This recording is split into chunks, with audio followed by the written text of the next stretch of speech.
The 13 rounds.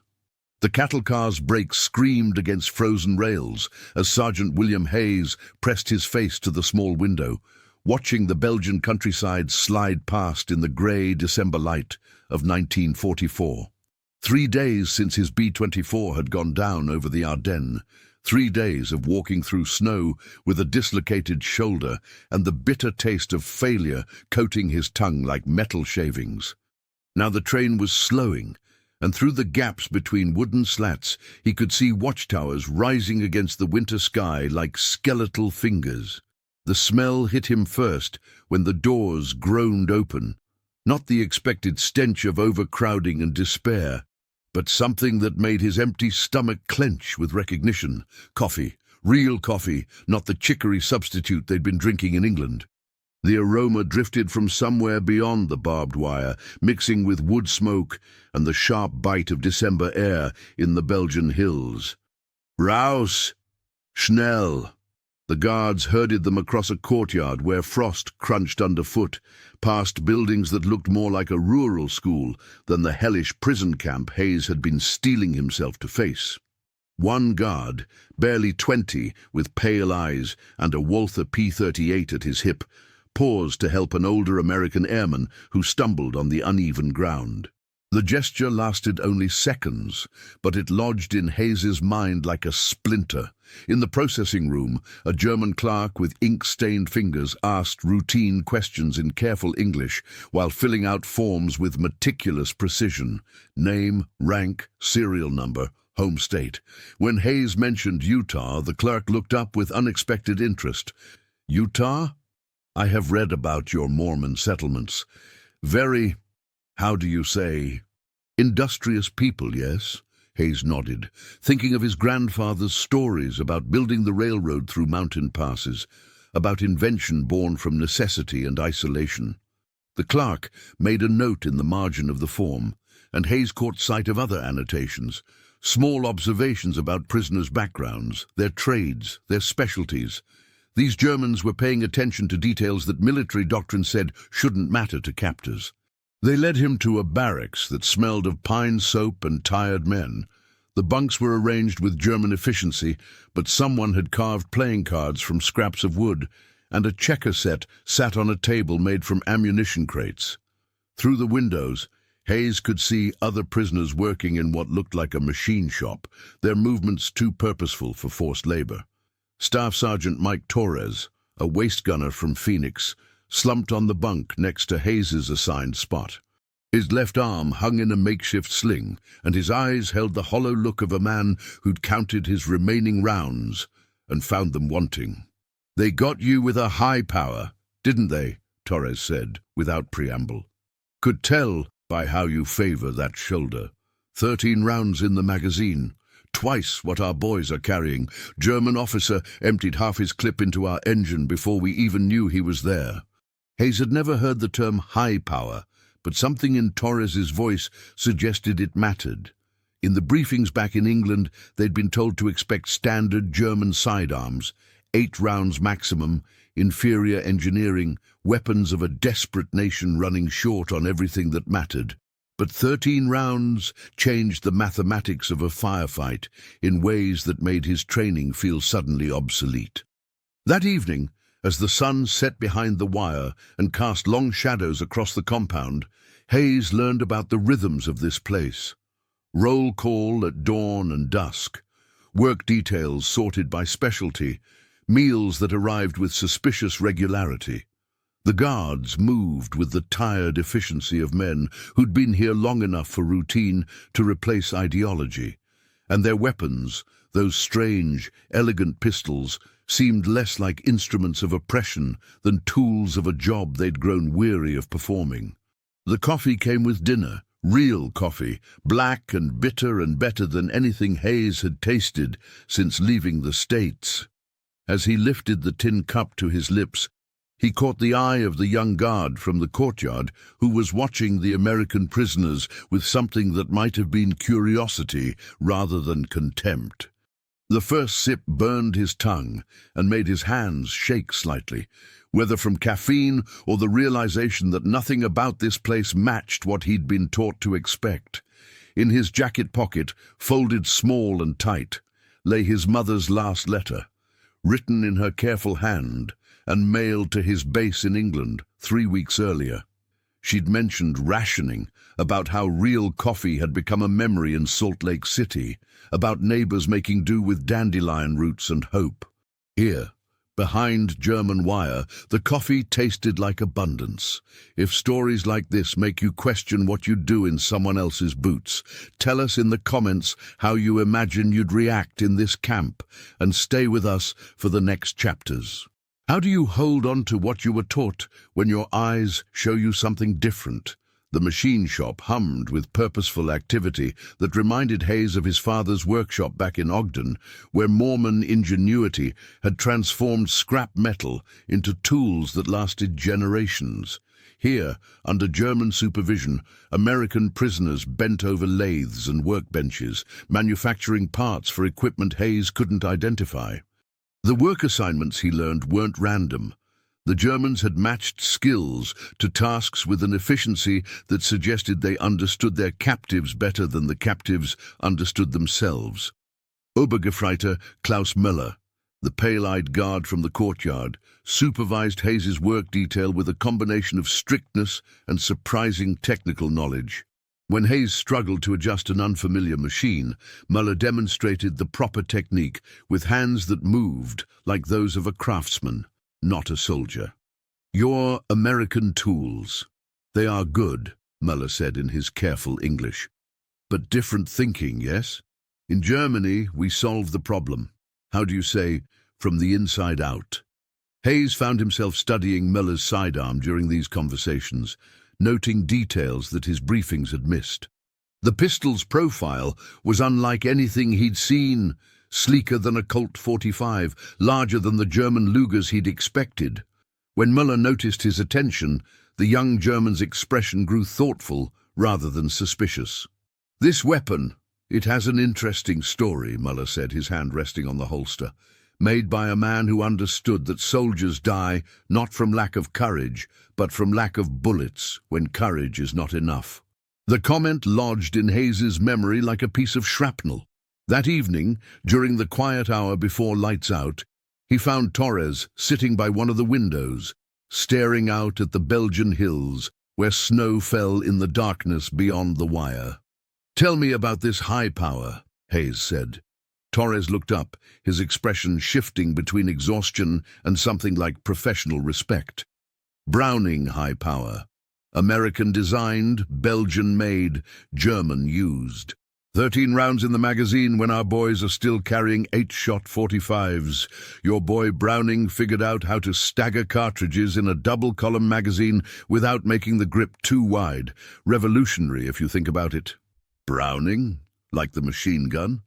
"Same guy. John Moses Browning. Died back in 26, but his designs are all over this war. Our 50 calibers. They're pistols. Man had a gift for understanding what worked under pressure." Hayes thought about his grandfather's stories of the Utah frontier, where innovation meant survival and failed engineering meant death. The Browning name was legend in his family's Mormon community, a son of Ogden who'd transformed metal and springs into mechanical poetry that could function in conditions that broke lesser designs. That night, Hayes dreamed of his grandfather's workshop, where the smell of gun oil mixed with the sound of careful craftsmanship. He woke to the realization that the very weapon that had brought down his bomber carried the legacy of a man who'd grown up 50 miles from Hayes's own childhood home. The irony felt too precise to be coincidence, too personal to be mere wartime chance. Over the following days, Hayes began to notice other contradictions that challenged his understanding of the conflict. The camp's medical facility was staffed by a German doctor who treated American prisoners with the same care he showed his own countrymen. The kitchen, run by Belgian civilians under German supervision, produced meals that exceeded anything Hayes had eaten in England. Most unsettling of all were the small acts of humanity that punctuated the routine.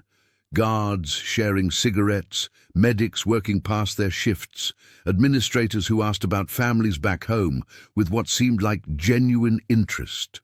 Staff Sergeant Robert Kowalski, a bombardier from Detroit, represented the voice of rigid military doctrine within the barracks. Square-jawed and unyielding, he spoke frequently about honor, duty, and the dangers of becoming too comfortable in captivity.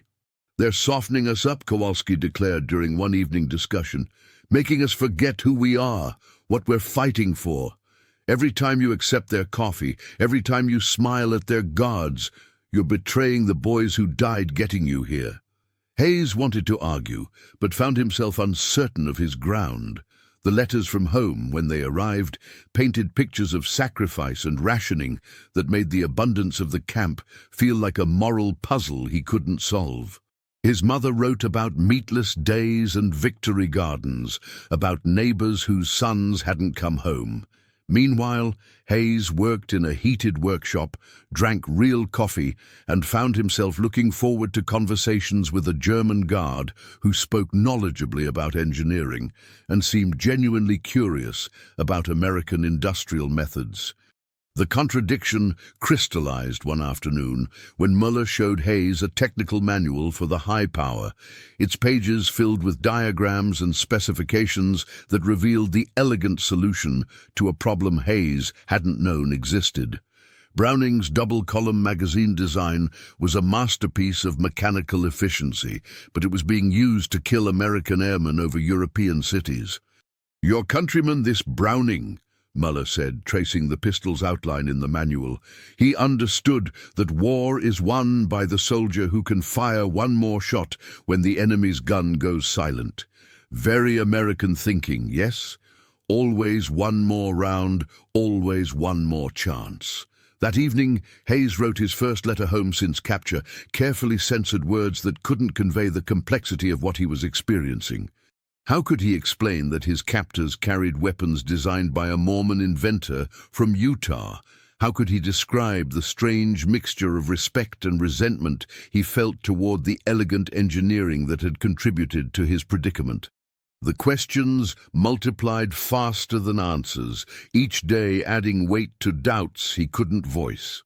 What happens when the engineering that defines your homeland ends up in the hands of your enemies? Christmas Eve arrived with a silence that seemed to muffle even the wind in the wire. Hayes woke to find snow covering the compound in a pristine layer that made the barracks look like a postcard from a peaceful world that existed only in memory. The guards moved through their routines with the subdued quality of men, thinking about homes they couldn't reach, and the prisoners gathered in small groups that spoke in whispers about Christmases past. The letter arrived during morning roll call, handed to Hayes by the same clerk who'd processed his intake weeks earlier. His mother's handwriting looked smaller than usual, cramped by the paper shortage that had reached even Salt Lake City. She wrote about the Christmas pageant at their ward, about rationing that had reduced their holiday meal to potatoes and hope, about neighbors who'd received telegrams that ended with "deeply regret to inform you." "The whole block is praying for you," she wrote. "Brother Jensen says his boy Tommy is in a camp somewhere in Germany too. We take comfort knowing that our boys are keeping faith with each other and remembering who they are, no matter what trials they face. Your grandfather's spirit is with you, helping you stay strong like the pioneers who built this valley, with nothing but their hands and their faith." The words carried an expectation that felt heavier than chains.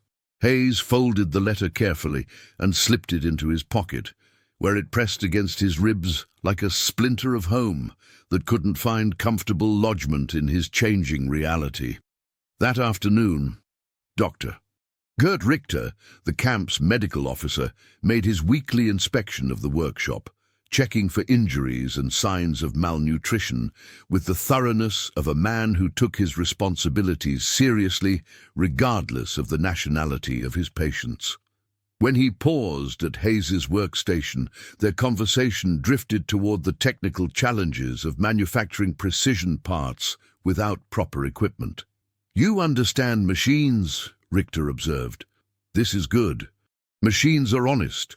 They work or they do not work. No politics, no propaganda, only function and failure." Richter's high power sat in a holster worn smooth by constant use, and Hayes found himself studying its construction with the appreciative eye his grandfather had taught him to apply to well-made tools. The weapon represented everything he'd been raised to admire about American innovation: elegant solutions to complex problems, engineering that prioritized reliability over appearance, mechanical poetry written in steel and springs. "The man who designed this," Hayes said carefully, "he was from my home state." Richter's eyebrows rose with genuine interest. "John Moses Browning, yes? A remarkable engineer. We studied his work at university. His designs solved problems that European engineers said were impossible. Very, how do you say, pragmatic approach. American pragmatism applied to European requests." The conversation was interrupted by Kowalski's arrival at the workstation, his jaw tight with the disapproval that had become his default expression. He'd been watching Hayes's interactions with the Germans with increasing suspicion, and his tolerance for what he called collaboration had reached its limits. "We need to talk," Kowalski said after Richter moved on to the next station. "Tonight, in private." That evening, behind the barracks where guard patrols were predictable, Kowalski delivered what amounted to a formal accusation wrapped in the language of military fraternity. "You're getting too comfortable here, Hayes. Too friendly with the guards, too interested in their equipment, too willing to accept their hospitality. The boys are starting to notice. Starting to wonder whose side you're really on." Hayes felt anger flare in his chest, then fade into something more complicated. "I'm trying to understand how we got here, how our own technology ended up being used against us. That doesn't make me a collaborator." "Understanding the enemy is intelligence gathering," Kowalski replied. "Enjoying their coffee and admiring their weapons is something else entirely. When this war is over, Hayes, people are going to ask questions about how we conducted ourselves in captivity. I'd hate to see you give the wrong answers." The threat was implicit but clear, and it highlighted a dilemma Hayes hadn't fully recognized. Every act of curiosity, every moment of appreciation for German efficiency or engineering excellence could be construed as disloyalty by men who measured patriotism in rigid absolutes. The complexity of his situation, appreciating innovation while condemning its application, didn't fit into categories that military justice would recognize. That night, Hayes lay awake, listening to Torres mutter in his sleep, fragments of Spanish mixed with English that spoke of home and family and the bomber missions that had ended in Belgian forests. Outside, the guards changed shifts with quiet efficiency, their high powers holstered but ready, 13 rounds that represented the difference between professional confidence and desperate improvisation. Hayes found himself thinking about his grandfather's generation, pioneers who'd adapted tools and techniques from multiple sources to survive in an unforgiving landscape.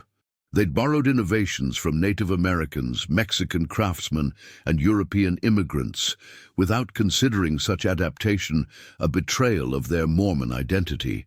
Survival and progress, his grandfather had always insisted, required the wisdom to recognize good engineering regardless of its origin. But his grandfather had never faced questions of loyalty during wartime, never had to reconcile admiration for craftsmanship with the reality that such craftsmanship was being used to kill his countrymen. The next morning brought news from the outside world, rumors of a German offensive in the Ardennes, of American forces falling back under pressure from troops equipped with the latest weapons and supported by tactical innovations that caught Allied commanders unprepared. The news reached the camp through channels Hayes couldn't identify, but its accuracy was confirmed by the increased tension among the guards and the subtle changes in routine that suggested significant developments beyond the wire. Muller, usually talkative during work periods, became quiet and focused, his attention divided between supervising the prisoners and listening for radio calls from the camp commandant's office. When Hayes tried to engage him in their usual technical discussions, the young German's responses were clipped and distracted. "The war changes again," Mellor said finally. "New weapons, new tactics. Your people learn quickly, but we have learned also. Innovation against innovation, engineering against engineering. May the best designs win." It was a soldier's pragmatism that reminded Hayes uncomfortably of his own growing tendency to evaluate the conflict in terms of mechanical efficiency rather than moral absolutes. "Do you think you'd cling to what you were taught back home, or to what your own eyes see in a place like this? Comment which side you'd lean toward and share this episode with someone who loves real human stories from history. How do you measure loyalty when your own innovations are turned against you? January arrived with temperatures that turned breath to ice and made the workshop's heated interior feel like a sanctuary rather than a workplace. Hayes had been in the camp for 6 weeks now, long enough for routine to feel normal and for the small courtesies of daily life to accumulate weight he hadn't anticipated. The guards knew his name, the cook saved him extra portions, and Dr. Richter had begun including him in technical discussions that ranged far beyond medical topics. The change became apparent during a conversation about mechanical precision that started with workshop tolerances and evolved into something approaching philosophy. Richter had been examining a part Hayes had machined, testing its fit with the careful attention of a man who understood that lives depended on such details. "In medical school, they teach us that the human body is a machine," Richter said, his English precise despite the accent that colored his words. "Heart is pump, lungs are bellows, bones a lever system. But machine metaphor fails when we consider the spirit, yes, the part of man that chooses to be kind when kindness serves no mechanical purpose." Hayes found himself nodding before he could consider the implications of agreement. Over the weeks, he'd witnessed kindnesses that served no strategic purpose. Guards who worked extra shifts when prisoners were sick, administrators who expedited mail delivery, cooks who prepared special meals for men whose digestive systems couldn't handle standard rations. These acts existed outside the mechanical framework of war, small assertions of humanity that military doctrine couldn't explain or predict. "Your compatriot Browning," Richter continued, cleaning his pistol with the methodical care of a surgeon preparing instruments. "He designed weapons to extend life, not to take it more efficiently. The high power gives soldiers more chances to survive firefights, more opportunities to protect their comrades. Same engineering that destroys can also preserve, depending on which end of the barrel you find yourself." The observation hit Hayes with uncomfortable force. He'd been thinking of the high power as a symbol of American innovation corrupted by enemy use, but Richter's perspective suggested a more complex relationship between engineering and morality. Browning had designed a tool for survival. Its application in various conflicts reflected the user's purposes rather than the designer's intent. That afternoon, Hayes received a second letter from home, this one bearing news that transformed his understanding of his family's situation. His younger brother David had enlisted in the Marine Corps and was training for deployment to the Pacific. His sister Margaret had taken a job at Hill Air Force Base, building parts for the same bombers Hayes had flown over Europe. The war had reached into every corner of his family's life, making everyone a participant in the vast mechanical enterprise of modern conflict. David writes that he's been training with the new Browning automatic rifle, his mother reported. "Says it's the finest weapon ever put in a soldier's hands. Makes me think of your grandfather's pride in American craftsmanship. Even in these dark times, our ingenuity shows the world what free men can accomplish when they put their minds to solving problems. The letter included a small package, a piece of candy his sister had somehow acquired despite rationing, wrapped in paper that smelled faintly of home. Hayes ate it slowly, savoring the sweetness while contemplating the irony that his family's pride in American engineering was being sustained by the same innovations that had contributed to his captivity. Muller noticed his thoughtful mood and asked about the letter with the casual concern that had become characteristic of their interactions. When Hayes explained about his brother's training with Browning weapons, the German guard's expression grew genuinely interested. "Your family understands machines, then? Good bloodline for engineering. In Germany we have saying, the hammer does not choose the nail. Tools serve the hand that wields them, but the tools themselves are neither good nor evil. Only efficient or inefficient, reliable or unreliable." The conversation was interrupted by the arrival of Father Antoine Dubois, a Belgian priest who served as the camp's unofficial chaplain for prisoners of all faiths. Elderly and soft-spoken, he moved through the compound with the authority of a man whose moral standing transcended the political divisions that defined everyone else's position. Hayes had noticed him before, distributing small comforts and listening to confessions in multiple languages, but they'd never spoken directly. "My son," the priest said, approaching Hayes's workstation with the careful step of age, "I understand you are from the Mormon faith. A people who know something about making tools, work in difficult circumstances, yes?" Hayes nodded, surprised by the priest's knowledge of his background. Dubois smiled and settled onto a nearby stool with the patience of someone accustomed to long conversations. "I have been watching you struggle with questions that have no easy answers. This is good. Easy answers are usually wrong answers. But I wonder if you have considered that your presence here serves a purpose you cannot yet see." "What kind of purpose?" "Perhaps you are meant to understand something that your comrades cannot understand. Perhaps your engineering knowledge, your family's history of innovation, your, how do you say, practical approach to problems. Perhaps these prepare you to see truths that ideology makes invisible to others." The priest's words resonated with thoughts Hayes had been unable to articulate. His grandfather's generation had succeeded on the frontier by adapting whatever worked, regardless of its origin. They'd learned from Native Americans, Mexican settlers, and European immigrants, incorporating the best ideas into solutions that served their community's needs. Ideological purity had been a luxury they couldn't afford. That evening, Kowalski cornered Hayes again. His suspicions crystallized into accusations that carried the weight of formal charges. "You're being groomed, Hayes. Can't you see it? The friendly conversations, the technical discussions, the special treatment, they're preparing you to turn.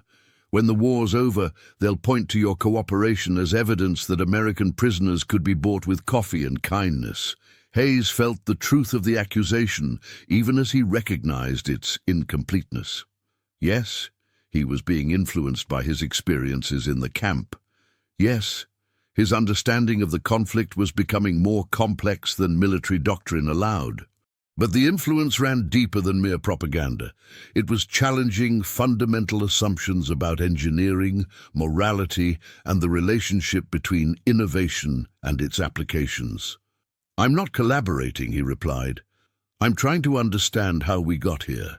How American engineering ended up in German hands, how our own innovations are being used against us. That's not betrayal. That's intelligence." "Intelligence or justification?" Kowalski asked.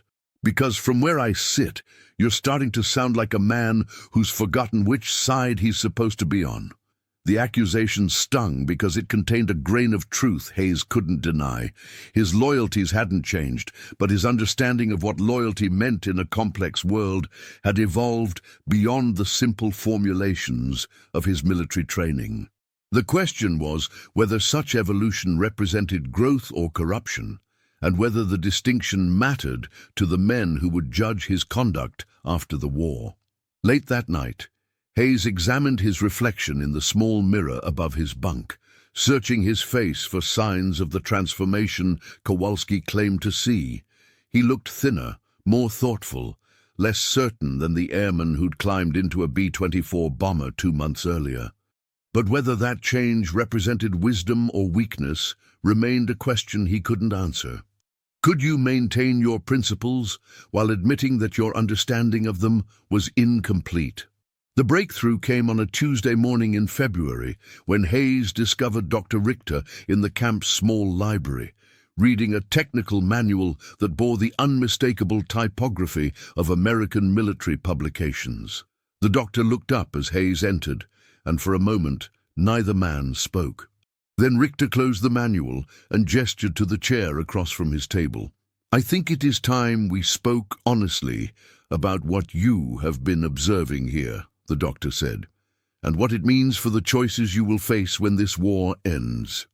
The manual, Hayes realized, was a captured American ordnance report analyzing German small arms innovations. Specifically, it focused on the adoption and modification of Browning's high-power design by Wehrmacht forces, documenting how American engineering principles had been adapted to serve German tactical requirements. The irony was so complete, it felt deliberate. "Your military intelligence understands what many of your commanders do not," Richter continued, opening the manual to a page filled with technical diagrams. "Innovation crosses borders faster than armies." The high power was designed in America, perfected in Belgium, and now manufactured for both sides of this conflict. By war's end, more than 50 nations will adopt Browning's design. Good engineering transcends politics. Hayes studied the diagrams, recognizing the elegant simplicity of his grandfather's generation, applied to the most modern of problems. The double-column magazine that gave the high power its tactical advantage represented the same practical innovation that had built railroads through impossible terrain and sustained communities in hostile environments. American ingenuity, exported and enhanced, then returned as a challenge to American forces. "Why are you showing me this?" Hayes asked. "Because you understand machines in ways that your fellow prisoners do not. Because your family's history of innovation gives you perspective that pure soldiers lack, and because the questions you will face when you return home deserve honest answers based on complete information." Richter reached into his desk drawer and withdrew a folder Hayes hadn't seen before. Inside were letters, dozens of them written by American prisoners but never sent.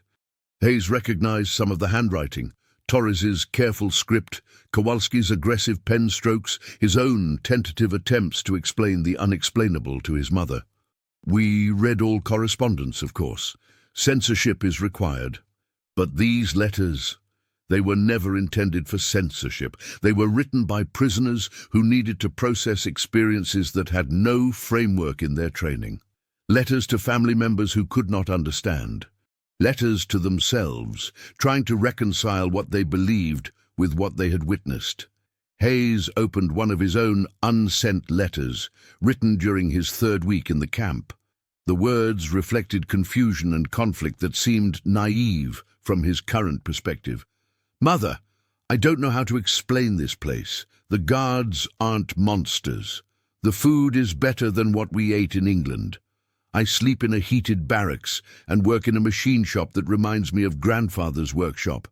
They treat us like skilled craftsmen, not prisoners. I know this contradicts everything we've been told about German camps, but my eyes don't lie. What does it mean when the enemy shows you more respect than your own officers did?" "You were asking the right questions," Richter observed. "Questions that have no easy answers in wartime, but which become essential when peace requires rebuilding relationships between former enemies." The revelation that his private thoughts had been observed and analyzed should have felt like violation, but instead Hayes experienced a strange sense of relief. Someone had been witnessing his struggle, understanding its significance, preserving evidence of experiences that official reports would never capture. "There is something else you should know," Richter continued, his voice taking on the careful tone of a man delivering significant news. about the circumstances that brought you here. From another folder, the doctor withdrew reconnaissance photographs of Hayes's bomber mission, pictures that showed German defensive positions with clarity that suggested intelligence far more detailed than American briefing officers had possessed. The photos revealed anti-aircraft emplacements, fighter patrol patterns, and tactical deployments that would have made Hayes's mission suicidal under any circumstances. Your squadron was sent to attack a target that had been reinforced 3 days earlier. Your intelligence was incomplete, your chances of survival minimal. The mission was approved by commanders who knew the cost would be high but considered it acceptable for strategic purposes. Hayes stared at the photographs, understanding their implications with the clarity that only hindsight provided. His crew had been expendable, their B-24-1 of several sent to probe German defenses and gather intelligence regardless of casualties. The efficient German response that had brought them down reflected not superior tactics alone, but advanced knowledge of American intentions. How do you know this? Because the German officer who shot down your aircraft was carrying one of these, Richter said, withdrawing a high power from his holster and placing it on the table between them. 13 rounds instead of 8. When your tail gunner's ammunition ran out, when your navigator stopped returning fire, this weapon continued to function. Good engineering extending life, German life in this case, but the principle remains constant. The weapon sat between them like a physical manifestation of the contradictions Hayes had been struggling to comprehend. American innovation, German application, tactical advantage that had saved German lives by taking American ones. Yet the engineering itself remained pure, functional, elegant, a solution to problems that transcended the political divisions of any single conflict. What am I supposed to do with this information? That choice belongs to you, Richter replied. But understand that your experience here represents something unique in this war. You have seen how innovation travels, how good engineering serves whatever cause claims it. When peace comes, when nations must rebuild relationships and share knowledge again, someone will need to remember that technologies themselves are neither friend nor enemy. They are tools, waiting for wise hands to guide them toward constructive purposes. That evening, Hayes sat in his bunk holding the candy wrapper from his sister's package, thinking about the complexity of loyalties that couldn't be reduced to simple formulations. His family's pride in American innovation was justified. Browning's designs had indeed changed the world, but that change had benefited all sides of the conflict, creating tactical advantages and saving lives regardless of nationality or ideology. The wrapper smelled faintly of home, of a world where engineering served community needs and innovation emerged from practical necessity rather than military requirements. When the war ended, when prisoners returned home and weapons were beaten into peacetime tools, someone would need to remember that the highest loyalty might belong not to any nation, but to the human capacity for creating solutions to impossible problems. The question was whether such remembering would be seen as wisdom or betrayal by the men who waited to judge his conduct. How do you carry the weight of understanding when understanding complicates everything you thought you knew? Liberation came in April, with the sound of American tanks crushing through the Belgian countryside, their engines announcing the end of captivity with mechanical authority that needed no translation. Hayes stood in the compound yard, watching Sherman tanks roll past the collapsed gates. Their crews young and confident, and armed with weapons that included, he noticed, high-power pistols holstered alongside traditional .45 Colts. Even Liberation carried the complexity that had defined his entire experience in the camp. The American officers who processed the released prisoners moved with efficient urgency, sorting men by unit and preparing them for transport to England and eventual repatriation. Captain James Morrison, An intelligence officer from Hayes's own bomber group interviewed each prisoner privately, his questions designed to identify both valuable intelligence and potential security concerns. When Hayes's turn came, Morrison's first questions followed standard protocol: treatment during captivity, intelligence observed, evidence of collaboration or resistance. But as the interview progressed, Morrison's focus shifted to issues Hayes hadn't anticipated. "We understand you had extensive contact with German technical personnel," Morrison said, consulting notes that suggested prior knowledge of Hayes's activities. "That you participated in discussions about weapon systems and manufacturing processes. We need to understand the nature and extent of those interactions." Hayes recognized the careful phrasing that preceded accusations of improper conduct. His relationship with Dr. Richter, his conversations with Mueller, his growing understanding of the high power's technical significance, all of it could be construed as collaboration by officers whose experience of war didn't include the moral complexity of prolonged captivity. "I was gathering intelligence on German capabilities," Hayes replied, using language he hoped would frame his curiosity in acceptable terms. "Understanding how American innovations were being adapted and deployed against our forces." "And did you share technical knowledge with your captors? Did you provide information that could have assisted German manufacturing efforts?" The question struck at the heart of Hayes's dilemma. Yes, he had shared knowledge. Discussions about American industrial methods, explanations of manufacturing techniques, conversations about engineering principles that transcended national boundaries. But such sharing had been mutual, providing him with insights into German capabilities that seemed relevant to American interests. "I participated in technical discussions that provided valuable intelligence about enemy capabilities," he answered carefully. "Any information shared was consistent with gathering data about how our innovations were being used against us." Morrison's expression suggested skepticism without conviction, the look of a man following protocols rather than pursuing personal suspicions. "We'll need detailed reports on all interactions with German personnel, all technical discussions, all observations about their equipment and methods. These reports will be classified and reviewed at higher levels."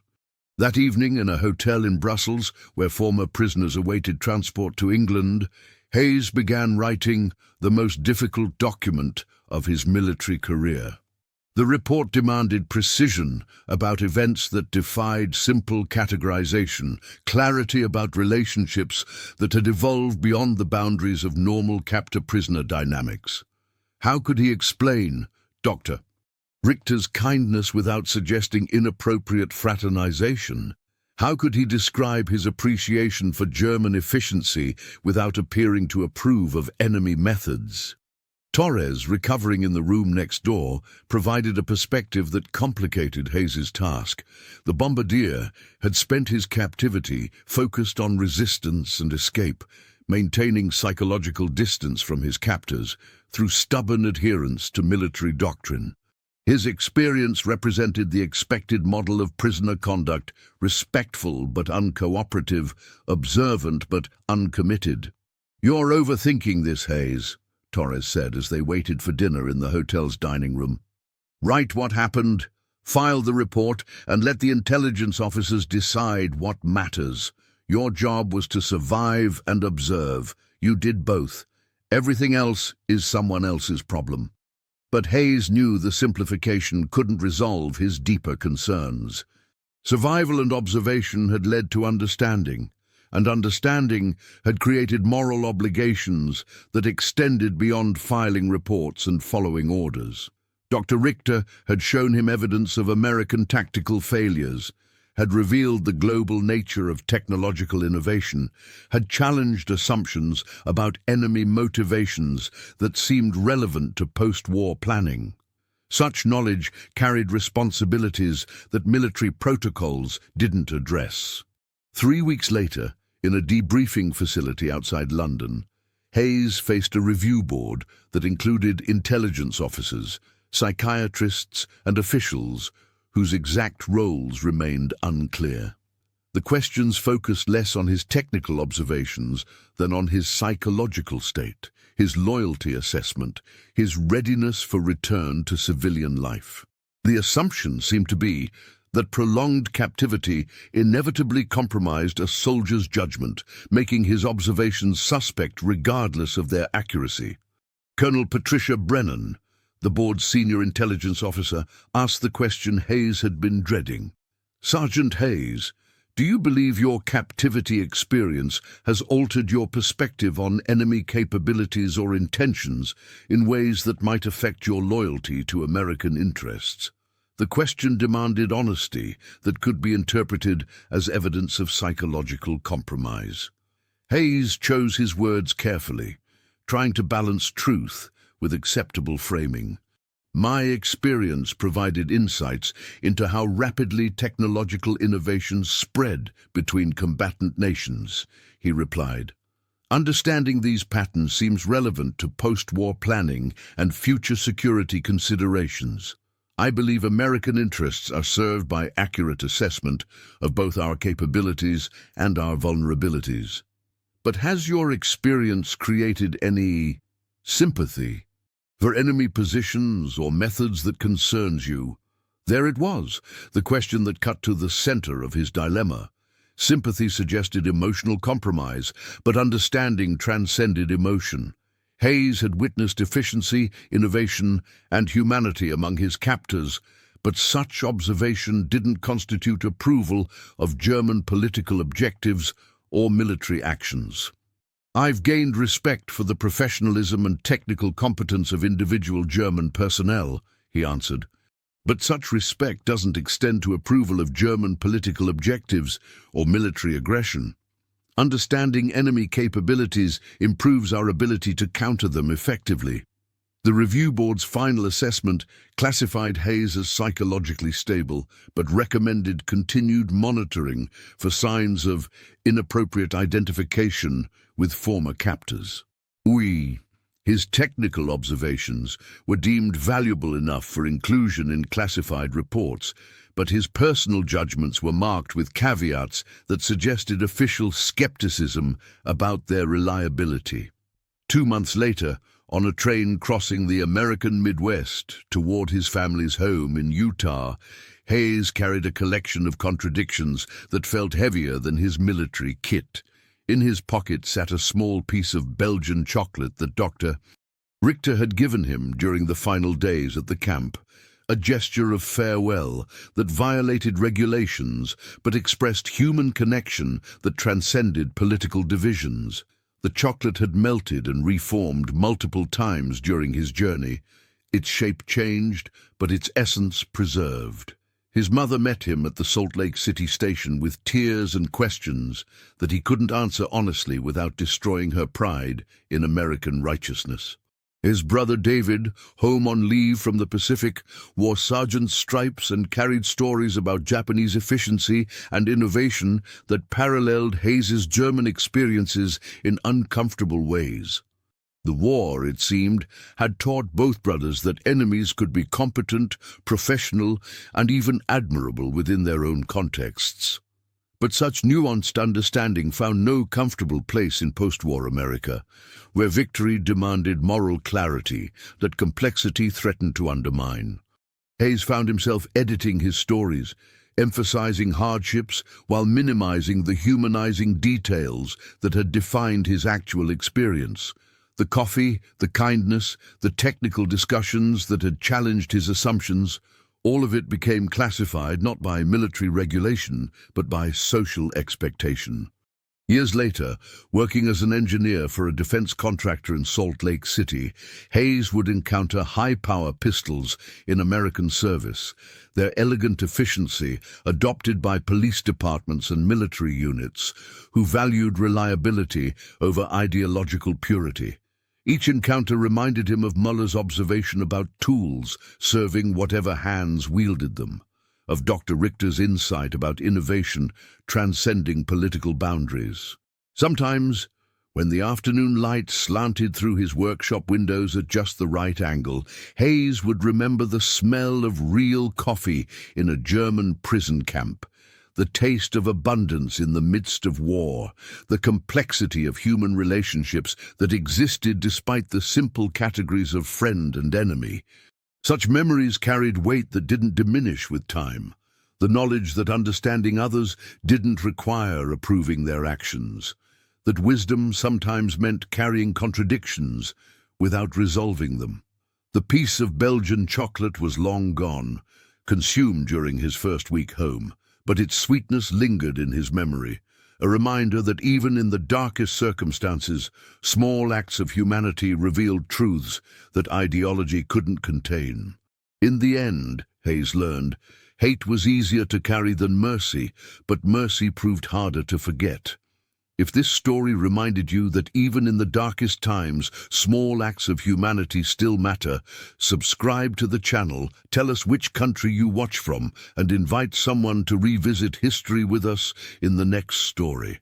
What would you remember more, the weapon that brought you down, or the hand that offered you coffee?